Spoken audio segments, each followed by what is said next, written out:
Welcome friends. इस video में polity के ब्रिटिश ताज के शासन अधीन पारित अधिनियम से संबंधित इम्पोर्टेंट क्वेश्चन को डिस्कस करेंगे। ये वीडियो नंबर 2 होगा। इसका पहले वीडियो नंबर 1 अपलोड हो चुका है, जो नहीं देखे जाकर देख लीजिएगा। प्ले लिस्ट में वीडियो आपको मिल जाएंगे और इसका जो सारे प्रश्न होंगे ये आपके यूपीएससी और स्टेट पीसीएस से संबंधित सारे प्रश्न होंगे और ये सभी एग्जाम के लिए वेरी इंपॉर्टेंट होंगे। पटवारी से लेकर आईएएस तक सभी एग्जाम के लिए इंपॉर्टेंट होंगे, खासकर बीपीएससी के लिए इंपॉर्टेंट होंगे। ठीक है, तो आप लोग जो है वीडियो को पूरा देखिएगा और ध्यान से देखिएगा। सबसे पहले इसमें जो है एक शॉर्ट नोट्स दिया होता है, तो हम लोग शॉर्ट नोट्स को देखेंगे। शॉर्ट नोट्स में लिखा गया है कि ब्रिटिश संसद के भारत शासन अधिनियम 1858 के द्वारा भारत का शासन जो है ब्रिटिश ताज के अधीन कर दिया गया। ठीक है, तो जो भारत का जो शासन है ब्रिटिश ताज के अधीन कब कर दिया गया, तो भारत शासन अधिनियम 1858 के तहत। और गवर्नर जनरल को जो है अब भारत का वायसराय कहा जाने लगा। जो जो पहले भारत का गवर्नर जनरल थे अब भारत के वायसराय कहलाएंगे। ठीक है, जो ब्रिटिश ताज का प्रत्यक्ष प्रतिनिधि बन गया। ठीक है, ध्यान रखिएगा, वेरी इंपॉर्टेंट पॉइंट है। जो ब्रिटिश ताज का जो है प्रत्यक्ष प्रतिनिधि बन गया। लॉर्ड कैनिंग भारत का प्रथम वायसराय बन गया और इस अधिनियम द्वारा जो है भारत के राज सचिव पद का सृजन किया गया, जिसमें भारतीय प्रशासन पर संपूर्ण नियंत्रण की शक्ति निहित थी। उसकी सहायता के लिए जो है 15 सदस्यीय परिषद के गठन का प्रावधान किया गया था। ठीक है, नेक्स्ट पॉइंट है कि भारत परिषद अधिनियम 1861।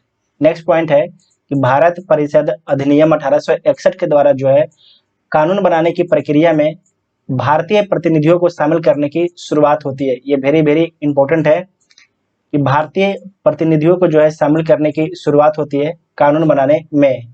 और इस अधिनियम द्वारा जो है मद्रास एवं बम्बई की प्रेसिडेंसियों को जो है पुनः विधायी शक्तियां देकर विकेंद्रीकरण प्रक्रिया की शुरुआत हुई। तो आपसे एग्जाम में पूछा जाएगा कि विकेंद्रीकरण की प्रक्रिया की शुरुआत जो है किस अधिनियम के द्वारा होती है, तो भारत परिषद अधिनियम 1861 के तहत है।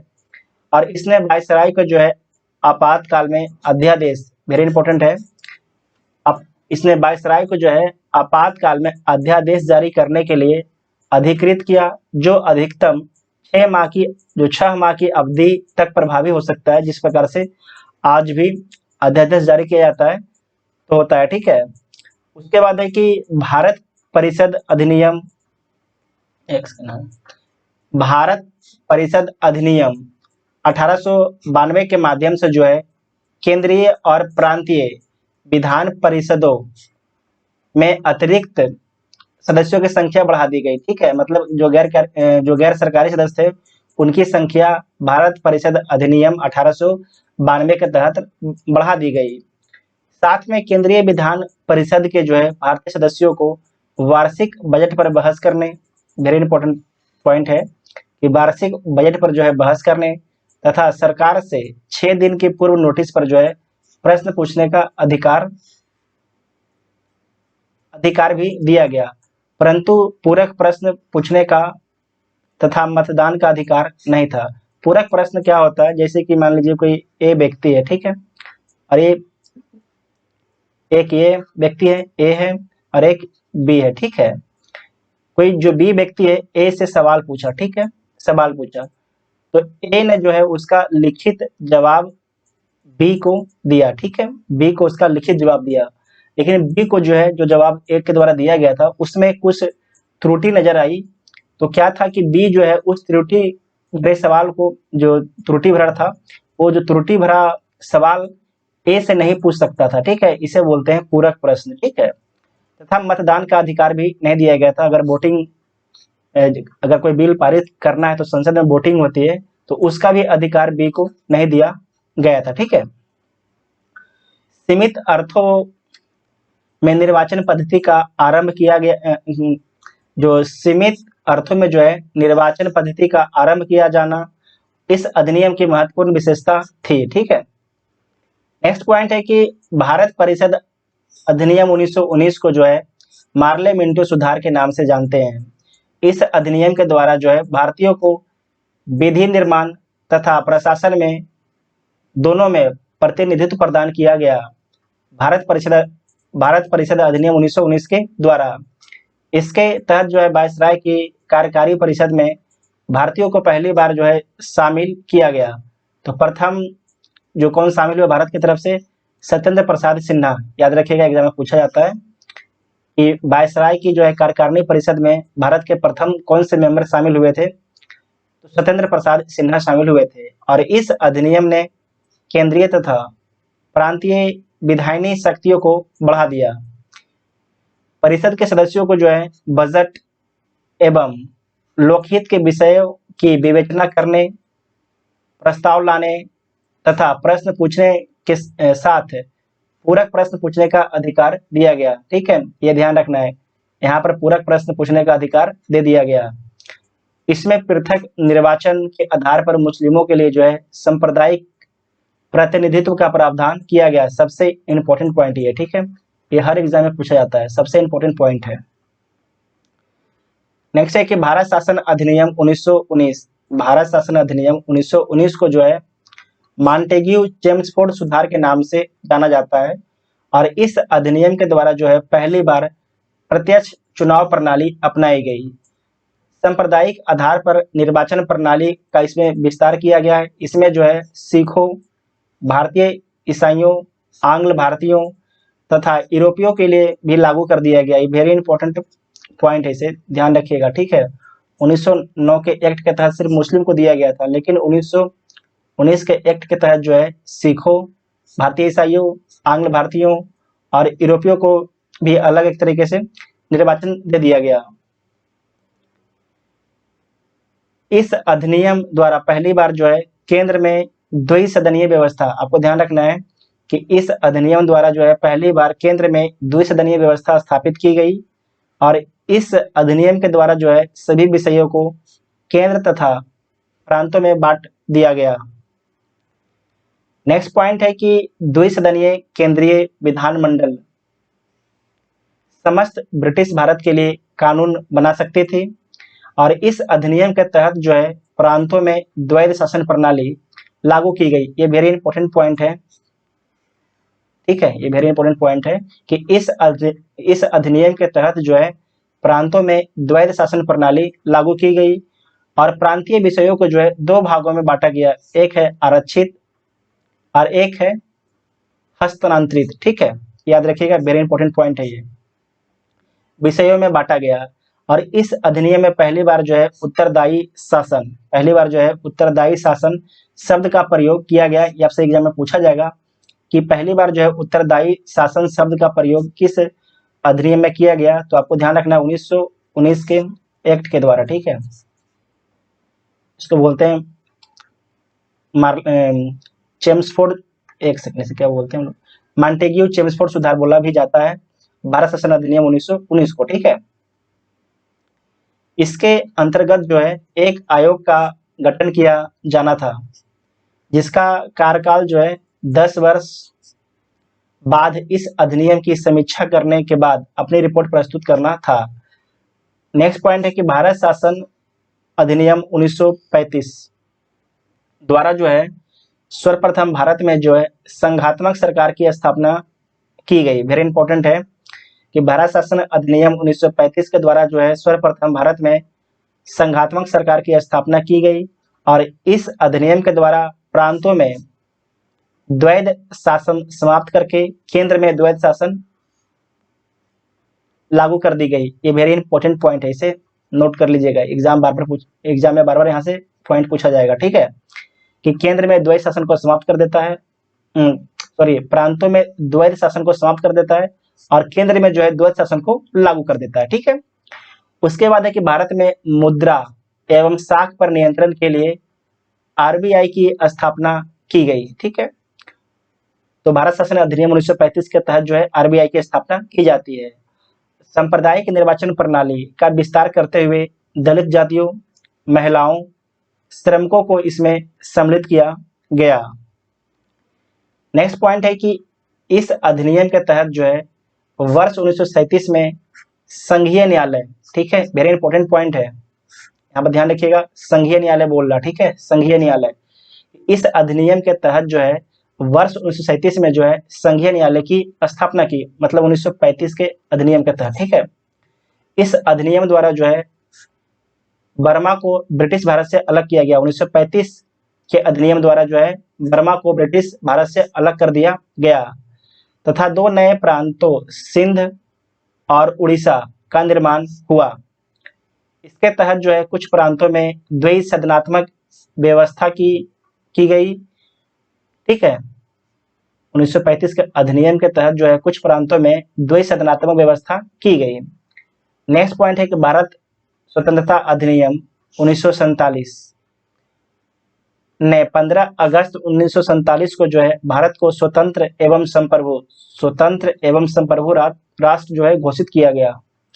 इसने वायसराय का पद समाप्त कर दोनों डोमिनियन भारत और पाकिस्तान राज्यों में गवर्नर जनरल का पद सृजित किया गया, ठीक है, जो है वायसराय का पद को समाप्त कर दिया गया और भारत और पाकिस्तान में जो है गवर्नर जनरल का पद सृजित किया जाता है 1947 में, ठीक है। इसके अंतर्गत ब्रिटिश शाही उपाधि से भारत का सम्राट शब्द समाप्त कर दिया गया। इसके अंतर्गत जो है ब्रिटिश शाही उपाधि से जो है भारत का सम्राट जो शब्द था उसे समाप्त कर दिया गया, ठीक है। अब हम लोग क्वेश्चन देखते हैं, ठीक है, उतना तो पढ़ लिए, अब क्वेश्चन देखते हैं। पहला क्वेश्चन पूछा गया है यूपीपीएससी में, ठीक है। तो निम्नलिखित में से किस अधिनियम के अंतर्गत भारतीय विधान परिषद को जो है बजट पर बहस करने की शक्ति प्राप्त हुई? तो आपको ध्यान रखना है कि भारतीय परिषद अधिनियम 1892 के तहत, ठीक है, भारतीय परिषद अधिनियम 1892 के तहत, तो बी इसका राइट आंसर हो जाएगा। 1892 के भारतीय परिषद अधिनियम ने विधान परिषद के कार्यों में वृद्धि की। इसके तहत बजट पर बहस करने की शक्ति दी गई, परंतु मतदान का अधिकार नहीं दिया गया। ये वेरी इंपॉर्टेंट पॉइंट है, ठीक है, ये वेरी इंपॉर्टेंट पॉइंट है कि बजट पर बहस करने की शक्ति तो दी गई, परंतु मतदान का अधिकार नहीं दिया गया। और इस अधिनियम के तहत जो है 6 दिन की पूर्व नोटिस पर जो है कार्यपालिका से प्रश्न पूछने की अनुमति दी गई, परंतु पूरक प्रश्न पूछने की अनुमति नहीं दी गई, जो ऊपर आपको हम समझाए थे, ठीक है। पूरक प्रश्न क्या होता है ऊपर में आपको हम समझा चुके हैं। नेक्स्ट पॉइंट है कि ब्रिटिश भारत में सांप्रदायिक प्रतिनिधित्व की व्यवस्था निम्नलिखित में से किस अधिनियम द्वारा की गई? इस क्वेश्चन को दोबारा पढ़ लीजिए, वेरी इंपॉर्टेंट क्वेश्चन है कि ब्रिटिश भारत में सांप्रदायिक प्रतिनिधित्व की व्यवस्था निम्नलिखित में से किस अधिनियम द्वारा की गई? तो किस अधिनियम के द्वारा की गई थी? मार्ले मिंटो सुधार अधिनियम 1909 के तहत। तो बी इसका राइट आंसर हो जाएगा। ये एमपीपीसीएस का पूछा हुआ सवाल है, बाकी भी एग्जाम में पूछा जाता है, ठीक है। भारतीय परिषद अधिनियम 1909 मार्ले मिंटो सुधार भी से बोला जाता है द्वारा भारत में जो है सर्वप्रथम सांप्रदायिक प्रतिनिधित्व की व्यवस्था की गई, जिसके अंतर्गत जो है मुसलमानों के लिए पृथक निर्वाचन मंडल का प्रावधान किया गया है। इसे आपको ध्यान रखना है। और आगे 1919 में जो है सिखों को भी दे दिया जाता है, सिख और भी जाति हैं, आगे आपको पता चल जाएगा। नेक्स्ट है कि निम्नलिखित में से किस एक अधिनियम द्वारा भारत में संघीय न्यायालय की स्थापना की गई? वेरी इंपॉर्टेंट है, भारत में एक संघीय न्यायालय की स्थापना जो है किस एक अधिनियम के तहत की गई?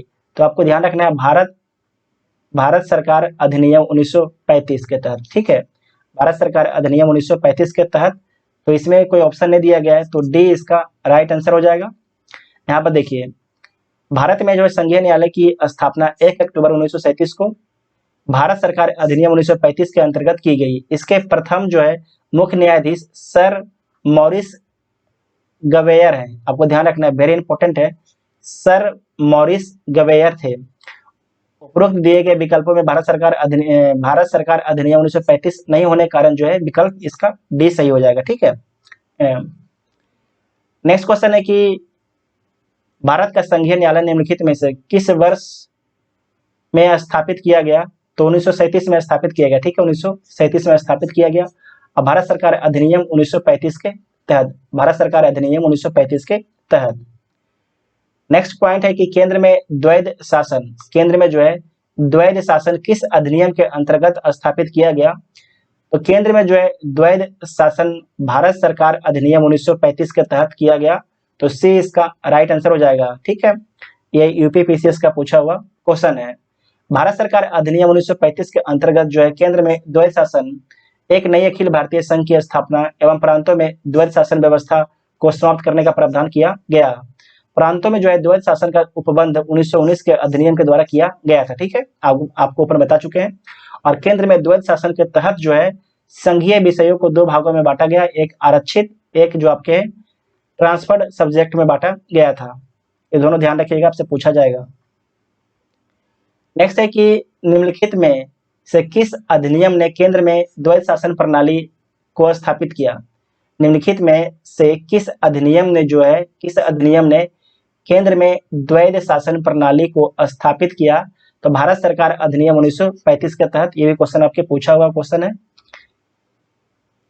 नेक्स्ट क्वेश्चन है कि 1919 के भारत शासन अधिनियम 1919 के भारत शासन अधिनियम की निम्नलिखित में से कौन सी प्रमुख विशेषता या विशेषताएं हैं? तो देख लीजिए, प्रांतों की कार्यकारी सरकार में द्वैध शासन की व्यवस्था की गई, तो ये सही है। ठीक है, मुसलमानों के लिए पृथक सांप्रदायिक निर्वाचन मंडलियों की व्यवस्था 1919 के तहत की गई, ये गलत है। 1909 के भारत शासन अधिनियम के द्वारा किया गया। ठीक है, तो ये गलत हो जाएगा। नेक्स्ट है कि केंद्र द्वारा प्रांतों को विधायनी शक्ति का हस्तांतरण किया गया, तो ये भी सही है। तो इसमें आपको सही उत्तर चुनना है। ये आईएएस का पूछा हुआ सवाल है। देखिए आप लोग आईएएस का जो क्वेश्चन है इससे कितना आसानी से आप लोग जवाब दे दिए। अगर दो काट दीजिएगा तो दो किसमें किसमें है, इसमें भी है, इसमें भी है, तो ये खत्म हो जाएगा। बचेगा आपके पहला, तो पहला इसमें भी है, पहला इसमें भी है। और 3, केंद्र द्वारा जो है प्रांतों को विधायनी शक्ति का हस्तांतरण किया गया, तो सही बात है, किया गया। तो सी इसका राइट आंसर हो जाएगा। ठीक है, सी इसका राइट आंसर हो जाएगा। भारत शासन अधिनियम 1919 ब्रिटिश संसद के द्वारा पारित अधिनियम था, जिसका उद्देश्य था कि भारतीय शासन में भारतीयों की भागीदारी को बढ़ाना था। और इस अधिनियम को भारत सचिव एडविन मॉन्टेग्यू, आपको ध्यान रखना है कि भारत सचिव कौन है, एडविन मॉन्टेग्यू, तथा एवं वायसराय लॉर्ड चेम्सफोर्ड के कार्यकाल में पारित किया गया। इस अधिनियम के द्वारा राज्यों में द्वैध शासन की स्थापना की गई, जिसके तहत जो है प्रत्येक राज्य के प्रशासनिक विषयों को दो श्रेणियों में बांटा गया, एक में आरक्षित है और दूसरा में हस्तांतरित है। आरक्षित विषय जो होते हैं प्रांतीय गवर्नर एवं उसकी कार्यकारी परिषद के तहत रखे गए, जबकि जो हस्तांतरित विषय का उत्तरदायित्व जो है प्रांतीय विधायिका के प्रति उत्तरदायी मंत्रियों को सौंपा गया। साथ ही केंद्र और प्रांतों के मध्य भी शक्तियों का बंटवारा संघीय एवं प्रांतीय विषयों के रूप में किया गया। जहां तक मुसलमानों के लिए पृथक सांप्रदायिक निर्वाचन व्यवस्था का प्रश्न है, तो यह प्रावधान 1909 के अधिनियम में ही कर दिया गया था। 1919 के अधिनियम में यह व्यवस्था न केवल जारी रही, बल्कि सिखों, यूरोपियों, भारतीय ईसाइयों, एंग्लो इंडियनों के लिए जो है व्यवस्था विस्तारित कर दी गई 1919 के अधिनियम के द्वारा। ठीक है, 1909 में केवल मुसलमानों की थी, 1909 में जो है केवल मुसलमानों के लिए पृथक निर्वाचन व्यवस्था थी, जबकि 1919 में जो है सिखों, यूरोपियों, भारतीय ईसाइयों एवं एंग्लो इंडियनों के लिए जो है व्यवस्था कर दी गई। आपको ध्यान रखना है, इस 4 को और बढ़ा, टोटल मतलब कितने, 5 जो है एक तरीके से जो समाज थे, जो 5 हमारे भारत के जो समाज थी उसे जो है अलग पृथक निर्वाचन दे दिया गया था। जैसे सिखों को अलग दे दिया गया, जो यूरोपियन के जो समाज थी उसे अलग दे दिया गया, भारतीय जो ईसाई थे, जो भारतीय ईसाई का समाज था उसे अलग पृथक निर्वाचन दे दिया गया, और जो एंग्लो इंडियन थे उसे भी अलग निर्वाचन की व्यवस्था कर दी गई 1919 के तहत। ठीक है, इतना आप सभी को याद रखना है। नेक्स्ट है कि भारतीय विधान पालिका प्रथम बार द्विसदनीय बनाई गई। भारतीय विधान पालिका, ठीक है, भारतीय विधान पालिका जो है प्रथम बार द्विसदनीय बनाई गई, तो कब बनाई गई, 1919 के भारत सरकार अधिनियम द्वारा। तो सी इसका राइट आंसर हो जाएगा। ठीक है, इसे एक बार आप पढ़ लीजिएगा अपने से, ठीक है। ये वाला इसे पढ़ देते हैं एक बार हम आपको कि 1919 के भारत सरकार अधिनियम द्वारा केंद्र में जो है द्विसदनीय विधान पालिका की स्थापना की गई। ऊपरी सदन को बोलते हैं राज्य परिषद, जिसका कार्यकाल कितने वर्ष का होता था? 5 वर्ष का कार्यकाल।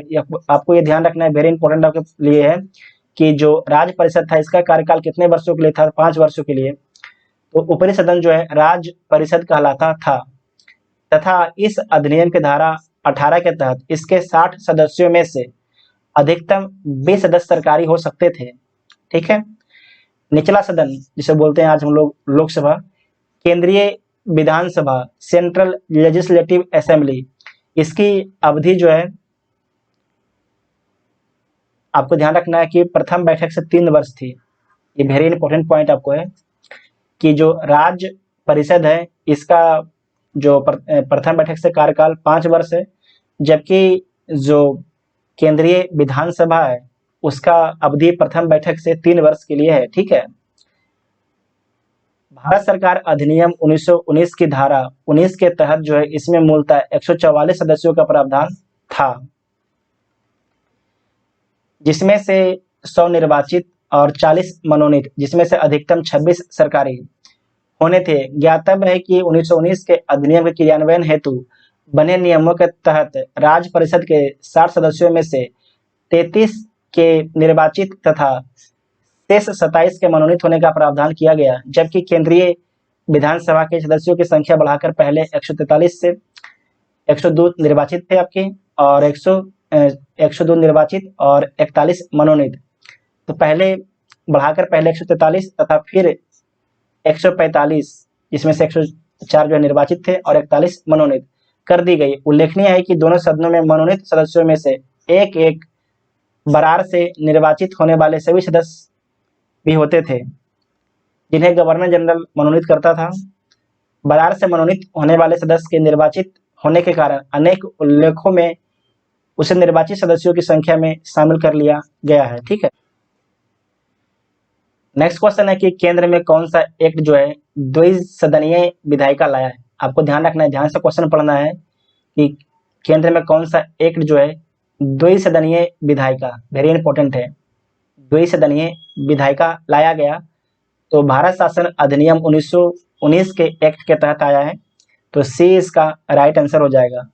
राष्ट्रपति के अध्यादेश निर्गत करने की शक्ति प्रेरित है, तो भारत सरकार अधिनियम 1935 के द्वारा, तो बी इसका राइट आंसर हो जाएगा। यद्यपि ब्रिटिश भारत में गवर्नर जनरल को जो है 1861 के भारत परिषद अधिनियम से ही विधान परिषद की अनुमति के बिना अध्यादेश जारी करने की शक्ति प्राप्त थी, तथापि भारतीय संविधान में जो है राष्ट्रपति के अध्यादेश निर्गत करने की शक्ति जो है आर्टिकल 123 भारत सरकार अधिनियम 1935 के धारा 42 और 43 से प्रेरित थी, ठीक है। भारत की राष्ट्रपति को अध्यादेश शक्ति वर्तमान में 123 अनुच्छेद में जो है अध्यादेश दिया गया है, अध्यादेश का पावर दिया गया राष्ट्रपति को, ठीक है। नेक्स्ट पॉइंट है कि केंद्रीय विधानसभा का या के निम्नांकित में से कौन सा या से निर्वाचित भारत शासन अधिनियम 1919 के तहत हुआ? तो 1926 हुआ और 1945, ठीक है। तो इसका राइट आंसर देख लीजिए क्या हो जाएगा, तो सी इसका राइट आंसर हो जाएगा, ठीक है, सी इसका राइट आंसर हो जाएगा।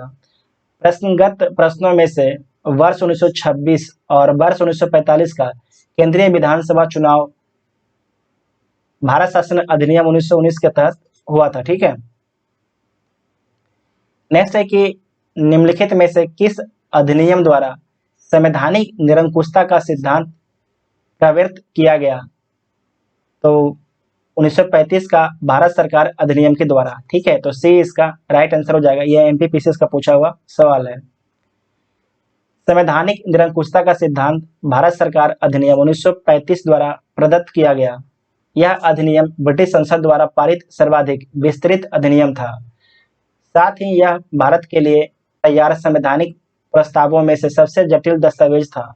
इस अधिनियम में भारत संघ की स्थापना, संघीय न्यायपालिका, केंद्र और राज्यों के मध्य शक्तियों का विभाजन आदि की व्यवस्था की गई भारत सरकार अधिनियम 1935 के तहत। नेक्स्ट क्वेश्चन है कि भारत के संविधान में केंद्र और राज्यों के बीच किया गया शक्तियों का विभाजन इनमें से किसमें उल्लेखित योजना पर आधारित है? वेरी इंपॉर्टेंट पॉइंट है यहाँ पर। इस क्वेश्चन को दोबारा पूछिए, ये जो दोबारा पढ़िए, आईएएस का पूछा हुआ सवाल है कि भारत के संविधान में जो है, आपको ध्यान रखना है कि भारत का संविधान बोल रहा है, भारत के संविधान में जो है केंद्र और राज्यों के बीच किया गया शक्तियों का विभाजन इनमें से किसमें उल्लेखित योजना पर आधारित है? तो भारत सरकार अधिनियम 1935 की योजना पर आधारित है। तो सी इसका राइट आंसर हो जाएगा। आपको क्वेश्चन को ध्यान से एकदम पढ़ना है, ठीक है। ये आईएएस का पूछा हुआ सवाल है। इसका जो डिस्क्रिप्शन लिखा गया है कि भारत के संविधान में केंद्र और राज्यों के मध्य शक्तियों का विभाजन जो है भारत शासन अधिनियम 1935 में उल्लेखित योजना पर आधारित था। इस अधिनियम की 7वीं अनुसूची में संघीय, राज्य और समवर्ती सूची में विषयों का विभाजन किया गया था। इसके अतिरिक्त प्रांतों में द्वैध शासन समाप्त करके केंद्र में जो है द्वैध शासन को लागू किया गया था, जो प्रांतीय स्वायत्तता के सूत्रपात का संकेत था। इसमें एक अखिल भारतीय महासंघ स्थापित करने का प्रावधान शामिल किया गया था और इस संघ का निर्माण जो है तत्कालीन ब्रिटिश भारत के प्रांतों, चीफ कमिश्नर प्रांतों एवं देशी रियासतों से मिलाकर होना था, परंतु यह व्यवस्था लागू नहीं की जा सकी और 1935 के भारत सरकार अधिनियम द्वारा स्थापित होने वाले संघ में अवशिष्ट शक्तियां जो है गवर्नर जनरल को प्रदान की गई। आपको ध्यान रखना, जहां पर हम मार्क कर रहे हैं ये क्वेश्चन यूपीएससी का पूछा हुआ है कि अवशिष्ट शक्तियां जो है किसके पास रही थी 1935 के भारत सरकार अधिनियम के द्वारा? तो गवर्नर जनरल के पास रही थी, ठीक है, गवर्नर जनरल के पास रही थी। ये आईएएस का पूछा हुआ सवाल है। नेक्स्ट पॉइंट है कि निम्न में से एक भारत सरकार अधिनियम 1935 की मुख्य विशेषताओं में से नहीं थी। तो देख लीजिए, नहीं थी। इस अधिनियम में अखिल भारतीय महासंघ का प्रावधान था, तो अभी पढ़ चुके हैं, था। अवशिष्ट विषय प्रांतीय विधायकों को आवंटित किया गया, ये गलत है। भारत के गवर्नर जनरल को, ठीक है, भारत के गवर्नर जनरल को, अभी आपको हम बता चुके हैं कि यूपीएससी में क्वेश्चन पूछ चुका है, ठीक है। यह प्रांतीय स्वायत्तता के सूत्रपात का संकेत था, यह सही है। उसके बाद है कि इसने प्रांतीय स्तर पर जो है द्वैध शासन प्रणाली को समाप्त कर केंद्र में लागू किया, तो ये भी सही है। तो इसमें गलत कौन सा है? तो बी गलत है। तो बी इसका राइट आंसर हो जाएगा। जो अवशिष्ट शक्तियां थी गवर्नर जनरल के पास में थी, ठीक है। नेक्स्ट है कि एक संघीय व्यवस्था और केंद्र में द्वैध शासन, एक संघीय व्यवस्था और केंद्र में द्वैध शासन भारत में लागू किया गया था, तो किस अधिनियम के द्वारा? तो भारत सरकार अधिनियम 1935 के द्वारा। तो सी इसका राइट आंसर हो जाएगा। नेक्स्ट है कि अखिल भारतीय महासंघ स्थापित करने का प्रावधान शामिल किया गया, तो भारत सरकार अधिनियम 1935 के द्वारा, ठीक है। तो ए इसका राइट आंसर हो जाएगा। नेक्स्ट है कि निम्नलिखित में से किस एक अधिनियम ने भारत में संघीय शासन की व्यवस्था स्थापित दी थी? इस क्वेश्चन को दोबारा पढ़ लीजिए। पढ़ना आपको है कि निम्नलिखित में से किस एक अधिनियम ने भारत में जो है संघीय व्यवस्था की प्रावधान दी थी? तो भारत सरकार अधिनियम 1935, ठीक है। तो सी इसका राइट आंसर हो जाएगा।